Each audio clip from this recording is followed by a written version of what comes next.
What's up, everybody? Welcome to Podcast Now Plus. I'm Alex, and in this video, I want to talk about Rise of the Ronin coming out on PC, some details, and just some general excitement. This is one of the more underappreciated games that came out in 2024. It didn't light the world on fire. It is not the most spectacular of games, but I honestly think it's really, really solid, and I enjoyed it for what it was. And in this way, as we're just seeing with Final Fantasy VII Rebirth, this might be a way of opening up this game to a couple 100,000 people. Not bad if that ends up happening, but, another avenue, right, to get it out to more people. Pretty darn exciting. So, in terms of the release date, it's actually coming out on March 11th, 2025, around the 1 year, not to the exact date, but pretty darn close. I made it around a year on PS5, and it's got some things that obviously it does not have on the PS5 version, including 8K resolution, 120 frames per second, ultra-wide and super ultra-wide monitor support, DirectX 12 Ultimate support,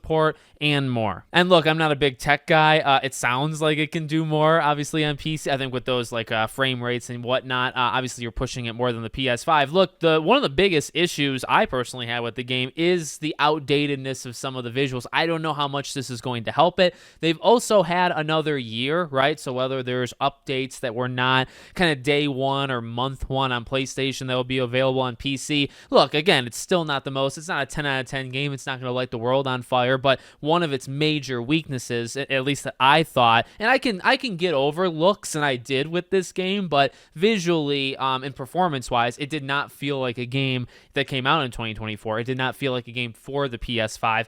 Honestly, I think you could have put Rise of the Ronin out on probably the last 10 years on any console that was out there, and it would have been able to function and handle it in the same way. Again, I mean, they focused on what they focused on. I think the gameplay in Rise of the Ronin is super good, and that's the main draw. It's got some discount kind of Ghost of Tsushima elements, but overall a pretty solid game. If the performance is drastically better, like much higher, hey, that's great. That's the biggest thing I think they needed to move up with this game. So I'm wishing this game the best. I actually got to go back. I never finished it. It was a game that I left kind of behind, but enjoyed the time that I did put in, and one day I'll have to jump back in. But it honestly feels like the PC version might be getting the best version of the game just in general. So let me know what you guys think in the comments. Make sure, as always, you're subscribed to the channel, bell icon turned on, and hope to see you all on the next one.